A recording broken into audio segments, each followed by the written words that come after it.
Hey, Joe, the Korean War veterans always get the less recognition of any combat veteran, it seems like. So I think it's really awesome you paying tribute to the Korean War veterans who paved the way for how veterans today get treated and them being overlooked.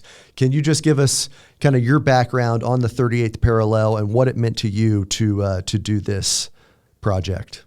So in creating this artwork, I actually get to learn a lot about what my subject matter is. And so a couple of things that I didn't know that I was able to incorporate so that I could, further educate the observer.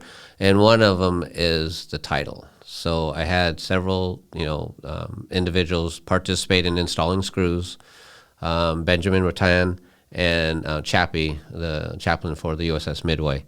They came into the studio, installed screws, and when they're all done, and I'm looking at it, it's like, man, for me, it was a very obvious line, a horizontal line in between the image, and I couldn't get it out of my head. And it's like, man, how do I fix it? How do I fix it? And I just continued painting it and just massaging it. And then all of a sudden, I stepped back and I said, there's my title. So north of that line is the North Korea, and then south of it is South Korea, and again, the 38th parallel. So it was an accident on purpose.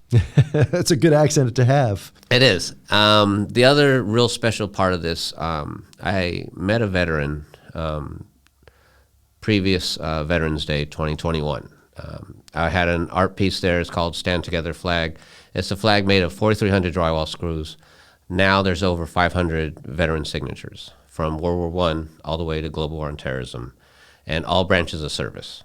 I had the museum staff was instructed, no one can sign that flag unless I'm there. Mm-hmm. So I walked through the doors in full uniform on Veterans Day with an older gentleman literally signing the flag. Staff goes up to me, starts apologizing. Chief, I'm so sorry, we couldn't stop him. It's fine. So I walk up to him. He turns around, on his ball cap is Korean War veteran. I embraced him, said, thank you for your service, I appreciate you. And then, he's literally welled up and he's thanking me. He said, no, thank you for what you've done. And he's pointing to all the signatures. I said, well, I'm really excited because I'm about to make a war memorial that'll be due next Veterans Day, 2022. Yeah. And so for the Korean War veterans. Right. Okay. Right. So then I said, I'm going to invite you to the grand opening. I'm going to dedicate it to you and the fellow comrades that you lost. Mm-hmm. And then during the year, I'm going to call you up and collaborate. He goes, oh, no, I'm not going to be around. Okay. I said, no. I said, I have no reason to live. Mm-hmm. And then he proceeded to say, I just lost my wife. I'm dying of cancer. No reason to live. I said, no, wait a minute. We have a date. I said, next Veterans Day, I am going to invite you. This war memorial will be done. I will dedicate it to you, and along the way.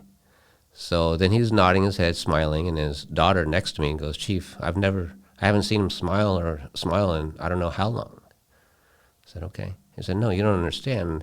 He literally was begging me to pull over so he could exit. That day we saved his life. Wow. And he is still with us today. And there's the last screw for the Korean War Memorial is for him to install. Oh, that's really powerful. And what a unbelievable thing that artwork can do. Can you just expound upon that and how you have seen your artwork, but just artwork in general, help veterans who are out there hurting? So there's different means to heal or even to just cope. And the art forms is an amazing way to cope with just whether it be PTS, depression, the full gambit of emotional and mental, anguish. I use art. And so in sharing my art, I'm actually allowed veterans and actually civilians to be a part of it. And I can tell you that I've had, people come into the studio, hand them a handful of screws, and then just loving it and just forget about what their anguish is, and then they want to come back for more. Mm-hmm. And so I realized that that's a great avenue for healing, and some of these veterans won't talk to other people. Mm-hmm. I put them in front of my artwork and I explain what I know, which was very little, and then all of a sudden they share a story, and it's like, all of a sudden it's something that they've never shared with someone. So it's an amazing healing process. That's really awesome that you do that, and that it's being captured as it is today, especially with this story of the Korean War Memorial. Absolutely.